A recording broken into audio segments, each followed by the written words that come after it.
Hello students, स्वागत है आपका परीक्षा युग के यूट्यूब चैनल पर। आज हम पढ़ने वाले हैं सीडीपी का टॉपिक वृद्धि एवं विकास, ग्रोथ एंड डेवलपमेंट। विकास विकास एक ऐसी प्रक्रिया है जो जीवन पर्यंत चलती रहती है। वॉम टू टॉम मतलब कि हमारे गर्भ से लेकर कब्र तक चलने वाली प्रक्रिया है विकास। और वृद्धि जो है वो एक समय के बाद रुक जाती है। विकास क्या है? एक ऐसी प्रक्रिया है जो जीवन पर्यंत चलती रहती है। और विकास जो है वो दो तरीके से होता है, गुणात्मक और परिमाणात्मक। गुणात्मक क्या होता है? कार्यशैली। कार्यशैली मतलब हमारा कार्य करने की अक्षमता या फिर एबिलिटी, कार्य करने की एबिलिटी। दूसरे क्या है? कार्य अक्षमता, कार्य क्षमता है एबिलिटी। और कार्यशैली है कि हम किसी काम को किस तरीके से करते हैं, हमारे काम करने के तरीके, काम करने का तरीका। परिमाणात्मक में होता है हमारी हाइट बढ़ रही है, हमारा वेट बढ़ रहा है, जिसे हम माप सकते हैं, जिन चीज़ों को हम माप सकते हैं, शेप है, वेट है, हाइट है। ये क्या है? विकास के दो स्वरूप। चेंजेस, विकास के अंदर जो भी चेंजेस आते हैं, विकास में जो भी चेंजेस आते हैं वो ऑर्डिनरी सीक्वेंस के तरीके से एक के बाद एक विकास होता है। जैसे कि अगर हमारा हाथ बढ़ रहा है तो हमारा जो है पूरी बॉडी एक साथ जो है वो ग्रो करती है। ऐसा नहीं है कि पहले हमारा सिर्फ हाथ बढ़ रहा है, उसके बाद सिर्फ पैर बढ़ रहा है, या फिर सिर्फ जो हमारा जो सिर है सिर्फ उसका वेट, हाइट, ये सब चीज़ें बढ़ रही हैं। हम ऑर्डिनरी और सीक्वेंस से मतलब पूरी जो ओवरऑल जो डेवलपमेंट है वो एक साथ होती है। डेवलपमेंट के हमारी जो डेवलपमेंट है वो, तो कौन कौन से स्तंभ हैं विकास के? शारीरिक विकास, संज्ञानात्मक विकास, सामाजिक विकास और भावनात्मक विकास। हम एक एक करके इनके बारे में एक्सप्लेन से पढ़ेंगे डिटेल्स के साथ। सबसे पहला है फिजिकल डेवलपमेंट। फिजिकल डेवलपमेंट क्या होती है? हाइट, वेट, साइज या शेप एक्सेट्रा। मतलब हमारी हाइट बढ़ रही है, हमारा वेट बढ़ रहा है, साइज बढ़ रहा है, शेप मतलब जिसको हम माप सकते हैं, जिसको जो हमें दिखती है। एक्सटर्नल एक्सटर्नल जो डेवलपमेंट होती है, बाह्य जो विकास होता है वो क्या होती है? Physical development. और ये जो डेवलपमेंट है वो दो तरीके से होती है, ग्रोस मोटर स्किल्स, स्थूल गतिक कौशल, और फाइन मोटर स्किल यानी कि सूक्ष्म गतिक कौशल। अब ये दोनों क्या है? ग्रोस मोटर स्किल यानी कि जिसमें हमारी बड़ी मसल्स, आर्म्स की मसल है, लेग्स की है, इन मसल्स का यूज़ होता है। और इन मसल्स का यूज़ कहाँ पे होता है? जैसे घुटनों के बल चलना, खड़े होकर दौड़ना, कूदना एक्सेट्रा। ये जो हमारे काम होते हैं, जो आर्म्स की मसल से और लेग्स की मसल से जो काम किए जाते हैं वो क्या होते हैं हमारे, किस में आते हैं? Gross motor skill. Gross motor skill किसका पार्ट है? फिजिकल डेवलपमेंट का। इसके बाद है दूसरा fine motor skills. Fine motor skills मतलब कि सूक्ष्म गतिक कौशल, जिसमें हमारे जो छोटे जो गतिक कौशल, छोटी छोटी जो हमारे छोटे छोटे जो मसल्स होते हैं उनका यूज़ करके जो काम किए जाते हैं वो किस में आते हैं? फाइन मोटर स्किल्स में। छोटी मसल्स यानी कि हाथ की मसल्स हैं, आँखों की मांसपेशियाँ हैं, इन सब का यूज़ करके जो कार्य किए जाते हैं वो आते हैं किसमें? फाइन मोटर स्किल में, यानी कि सूक्ष्म गतिक कौशल के अंदर। छोटी जो मसल्स हैं उनसे, जैसे हाथ की है या आंखों की मांसपेशियों से हम क्या कर सकते हैं? उंगली या अंगूठे के जरिए कुछ उठाना, जैसे कि हम पेन पकड़ते हैं अंगूठे या फिर उंगली का यूज़ करके, तो ये किस में आएगा? फाइन मोटर स्किल में आता है। ड्राइंग कर रहे हैं हम, पेंटिंग कर रहे हैं, राइटिंग कर रहे हैं, ये सब किसके एग्जाम्पल्स हैं? फाइन मोटर स्किल्स के। हमारा जो फिजिकल डेवलपमेंट है उसमें क्या होता है? हम फिजिकली मतलब बाह्य हमारा जो विकास होता है उसके बारे में बताया जाता है फिजिकल डेवलपमेंट के अंदर, हमारा हाइट, वेट, साइज वगैरह। और ये कैसा होता है? दो तरह का होता है, ग्रोस मोटर स्किल और fine motor skill. Gross motor skill यानी कि बड़े मसल्स का यूज़ होता है, फाइन मोटर स्किल जिसमें कि छोटे मसल्स का यूज़ होता है। चलिए, ये था हमारा पहला जो डोमेन है फिजिकल डेवलपमेंट का। इसके बाद जो दूसरा जो डोमेन था हमारा वो क्या था? कॉग्निटिव डेवलपमेंट यानी कि सांवेगिक विकास। संज्ञान, कॉग्निटिव डेवलपमेंट यानी कि संज्ञानात्मक विकास। संज्ञानात्मक विकास, संज्ञानात्मक का अर्थ क्या होता है? जैसे हमने डेफिनेशंस में भी पढ़ा है कि संज्ञान क्या होता है? संज्ञान जहाँ पर से हमारे ज्ञान, जहाँ पे हमारा दिमाग, हमारी जो बौद्धिक जो चीज़ें हैं वो कार्य करना शुरू करती हैं, वो डेवलप होना शुरू होती हैं, उसे क्या कहते हैं? संज्ञान, संज्ञानात्मक विकास यानी कि कॉग्निटिव डेवलपमेंट।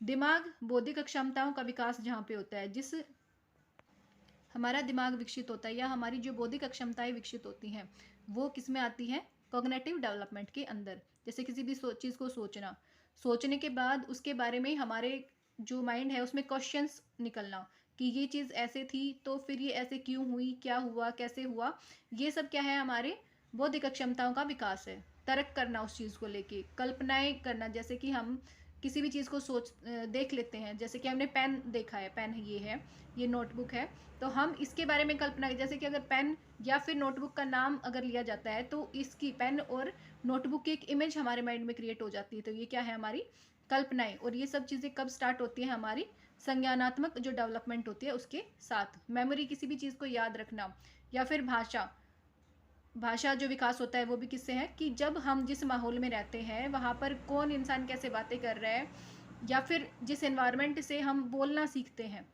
तो वहाँ पे क्या होता है, हम बोलना कैसे सीख रहे हैं, हम सामने वाला कोई वर्ड बोल रहा है, हम उसको कैच कर रहे हैं और उसी से हम उसको बोलना सीखते हैं कि इस चीज़ को हम ये बोलेंगे। तो ये क्या है, हमारे संज्ञानात्मक विकास है। दिमाग का यूज़ हो रहा है उस चीज़ को कैच करने के लिए, तो संज्ञानात्मक विकास के अंदर ही क्या होता है, भाषा का भी विकास होता है। यहाँ संज्ञानात्मक विकास में बताया जाता है कि हमारे जो विकास है, हमारा जो ब्रेन है उसके अंदर दो माइंड होते हैं, ये सबको पता है, लेफ्ट और राइट। बट राइट वाला जो ब्रेन है, वो लेफ्ट जो ब्रेन है वहाँ वो होता है लॉजिकल, मतलब वो कि लॉजिकल जो चीज़ें होती हैं उनके बारे में सोचता है। जो सब्जेक्टिव जो चीज़ें होती हैं, जैसे मैथ है, साइंस है, कोई भी सब्जेक्टिव जो चीज़ होती है वो हमारी कहाँ से सोची जाती है, लेफ्ट वाले ब्रेन से। और जो क्रिएटिव जो चीज़ होती है वहाँ पर वर्क करता है हमारा राइट वाला जो ब्रेन होता है वो। यानी कि ड्राइंग है, म्यूज़िक है, डांस है, ये क्रिएटिविटी है, ये सारी चीज़ें, पेंटिंग्स वगैरह हैं। तो क्रिएटिविटी में हमारा राइट वाला जो माइंड है वो वर्क करता है, और सब्जेक्टिव चीज़ें जब हम सोचते हैं या पढ़ते हैं वहाँ पर हमारा लेफ्ट वाला ब्रेन जो है वो वर्क करता है। इसके बाद है हमारी social development. Social social development नाम से ही हमें समझ में आ जाता है, जो हमारे सामाजिक जो जीवन होता है, सामाजिक जीवन का जो हमारा विकास होता है वो किस में आता है, सोशल डेवलपमेंट में। और सोशल डेवलपमेंट में हमें करना क्या होता है, समाज के सभी नियमों का पालन हमें करना होता है कि कैसे उठना बैठना है, कैसे बोलना चालना है, हमारा व्यवहार लोगों के लिए कैसा हो। तो इन सब चीज़ों का विकास जो है वो किसके अंदर आता है, सोशल डेवलपमेंट के अंदर आता है।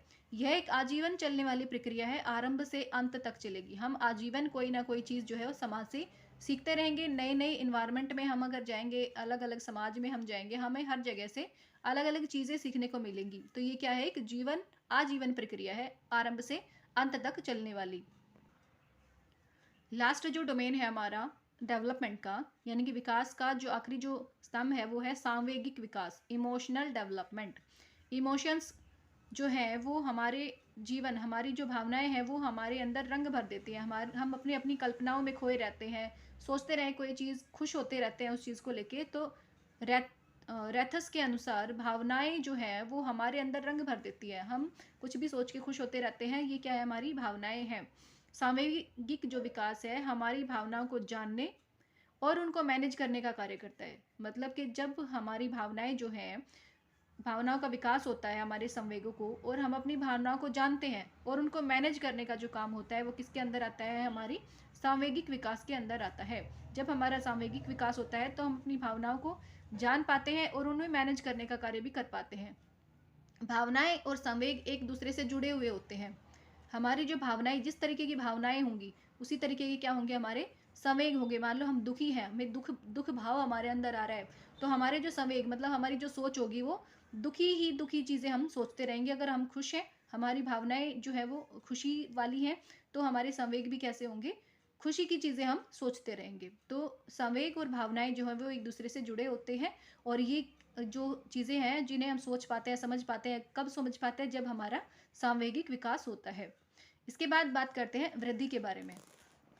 वृद्धि विकास का ही एक छोटा हिस्सा होती है, और ये जो है वो परिपक्वता भी विकास का ही एक हिस्सा है।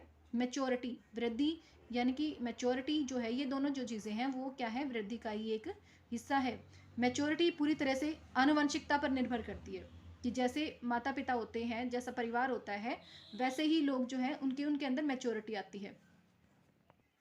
यहाँ से हम इस तरीके से समझ सकते हैं कि मान लीजिए अगर किसी के माता पिता या जो भी है, माँ है या पिता है, अगर वो मानसिक तौर पर सही नहीं है, तो बच्चे की पूरी पूरी जो है वो पॉसिबिलिटी रहती है कि वो भी उनके जैसा ही कहीं ना कहीं बन सकता है। तो मैच्योरिटी जो है वो पूरी तरीके से आनुवंशिकता पर निर्भर करती है। वृद्धि की एक लिमिट होती है। वृद्धि क्या होती है? लिमिटेड होती है, कुछ समय के बाद रुक जाती है। और वृद्धि और विकास का अगर हम कंपैरिजन करें तो वृद्धि जो है वो मात्रात्मक या परिमाणात्मक है। परिमाणात्मक या मात्रात्मक मतलब कि क्वांटिटी है इसके अंदर, और हम इसका माप तोल कर सकते हैं, क्योंकि वृद्धि जो है वो हमेशा बाह्य होती है, बाहर से दिखती है हमें कि हमारी ग्रोथ हो रही है, हम बढ़ रहे हैं, हमारा जो माइंड है वो डेवलप कर रहा है, हाथ पैर बढ़ रहे हैं, शरीर बढ़ रहा है, वजन बढ़ रहा है, शेप हमारी जो है वो चेंज हो रही है। तो वृद्धि क्या है? मात्रात्मक या परिमाणात्मक, यानी कि बाह्य जो चीज़ें हमें दिखती हैं वो सारी क्या है? वृद्धि।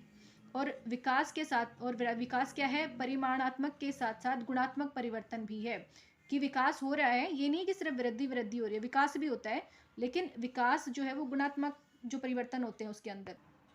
वृद्धि शारीरिक परिवर्तनों से संबंधित है, जबकि विकास शारीरिक और मानसिक तथा व्यावहारिक सभी चीज़ों का क्या है? एक संगठन है, कि हमारा हाथ बढ़ रहा है, लेकिन हाथ के साथ साथ हमारे हाथ की कैपेसिटी भी बढ़ रही है, एबिलिटी बढ़ रही है, कार्य अक्षमता हमारे अंदर डेवलप हो रही है।